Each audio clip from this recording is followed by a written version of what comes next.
It could be next year, even the year after that, 2024, until tourism comes back the way it was before Hurricane Ian hit. Thank you for joining us on this Thursday night for Fox 4 News at 10. I'm Chris Earl. And I'm Nadine Yanis. It is a sobering timeline from the general manager at the Pink Shell Resort, who also serves on Lee County's Tourist Development Council. I actually spoke with him today, breaking down the impacts that Hurricane Ian is having on our tourism, breaking our record-breaking year for tourism to a screeching halt tonight.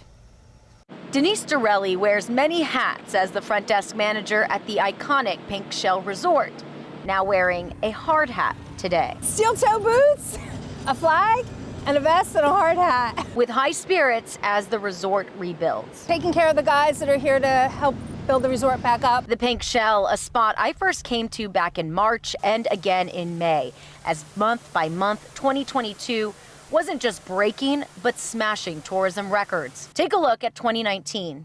Already record-breaking, bringing in $42 million in tourism bed tax dollars.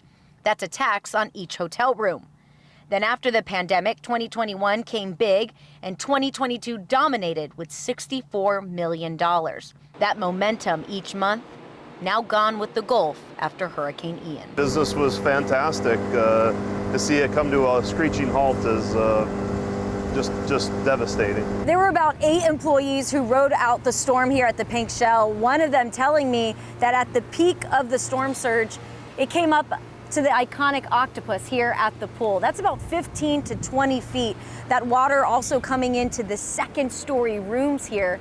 However, the hardest part of all of this, the general manager says, is the impact it took on their workers. Of the 300 employees, he was only able to bring back 100, making phone calls to 200 employees here who are now out of a job. Bill was one of the ones to make those calls. That's 200 families, so it's emotional. That's the hardest part. Yeah.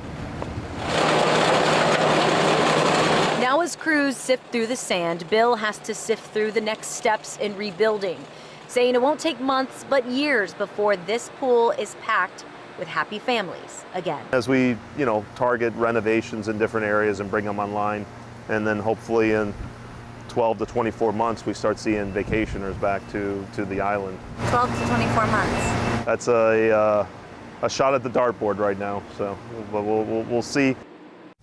Now, Pink Shell is faring better than many others on the island. Their building is still standing, and they're now hoping to reopen for workers within the next 30 to 45 days. It won't have a pool or elevators, but the rooms should be ready.